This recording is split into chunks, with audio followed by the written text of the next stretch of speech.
నమస్కారం సోదరా.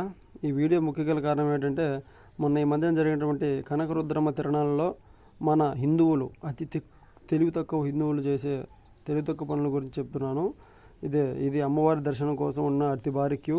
అది మన లాంటి సామాన్యులకే, కానీ అతిరథ మహారథులకు VIPలకు మహాద్వారం ఉంటుంది. సింహద్వారం కంటే చాలా బలమైంది.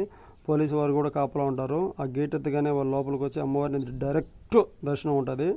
ఇది ఇక్కడే కాదండి, ప్రతి గుళ్ళో ఇది ఒక ఆనవాయితీ అయిపోయింది.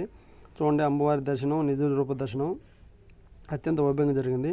కానీ నా ఒక ముఖ్య విన్నపం, అభ్యర్థన, తిరస్కరణ ఏమిటంటే, ఇటువంటి పవిత్రమైన గుడిలో అక్కడ ఉన్నటువంటి ఆమె డ్యూటీ చేస్తుందంట. అది ఎటువంటి డ్యూటీయో నాకైతే తెలియదు.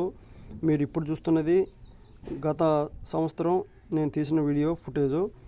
ముందు చూసింది మాత్రం ఈ సంవత్సరం ఇదే. కానీ అక్కడ చూడండి, గర్భగుడి పక్కనే ఆమె డ్యూటీ చేస్తుంది. చేయండి, తప్పలేదు.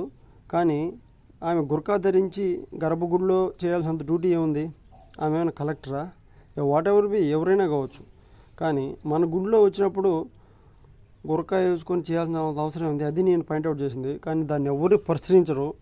ఇంకేమన్నా అంటే నేను అక్కడ ఉండే గుడి దగ్గర ఉండి లోపల అడిగితే పోలీసు వాళ్ళని అడగండి. పోలీసు వాళ్ళకి తెలియదా? సరే, ఆ ఆలయ కమిటీ మెంబర్లకి, ధర్మకర్తలకి తెలియదా?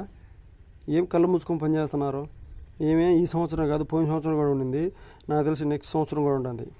మీరు చూస్తున్నటువంటి మీ వీడియో ఈ ఫుటేజ్ కూడా నేను గత సంవత్సరం తీసింది. చూడండి, మన మీద నిత్యం పడి ఏడ్చేవాళ్ళు మన పండగలకి చేసుకుంటారు.